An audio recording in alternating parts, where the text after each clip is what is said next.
Shushruta. As far back as 400 BC, Indian surgeons were famous for their skill in performing all kinds of operations.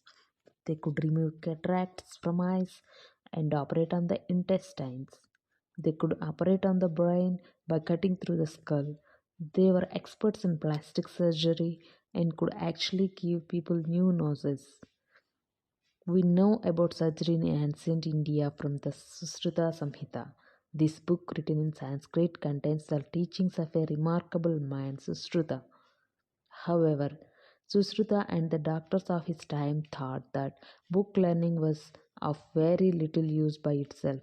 In order to be good surgeons, they needed to learn by actually performing operations. This was not easy. Not many people were willing to let a surgeon try various operations on their bodies. So, the young doctors, to begin with, learnt on various fruit and vegetables. They would practice stitches on leather and bandages on life sized dolls. Susruta was the first to say that students of surgery must practice on dead bodies. A lot of people then thought that this was a wicked thing to do, but Susruta said that there was no other way. He said that without training, a surgeon with only book knowledge was like a bird that could not fly because it had only one wing.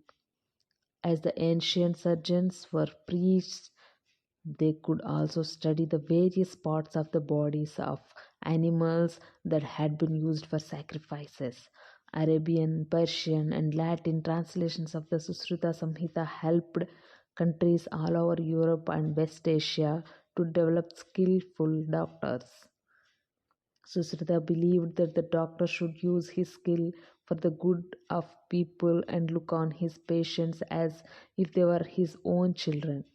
Not only was Susruta a great surgeon and teacher, he was also a great designer of surgical instruments.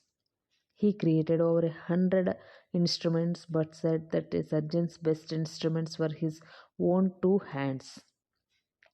The instruments with which he designed for pulling out thorns, splinters, resembled the mouths of various animals. He designed saws for amputation and even surgical needles. Every instrument was made of steel, and Susruta said that each should be so sharp that it could split a hair in two. Among other things, this amazing man has written about the importance of bandaging wounds. He warned that uncovered wounds would soon be attacked by insects and irritated by sweat and dust. The Susruta Samhita also tells the surgeon what kind of medicines and diet the patient should have. Susruta had thought of everything, even the importance of a proper diet for the sick person and the cleanliness of sick rooms. He insisted that sick rooms should be well fumigated. This was thousands of years before scientists had discovered germs with their microscope and started to talk about antiseptics.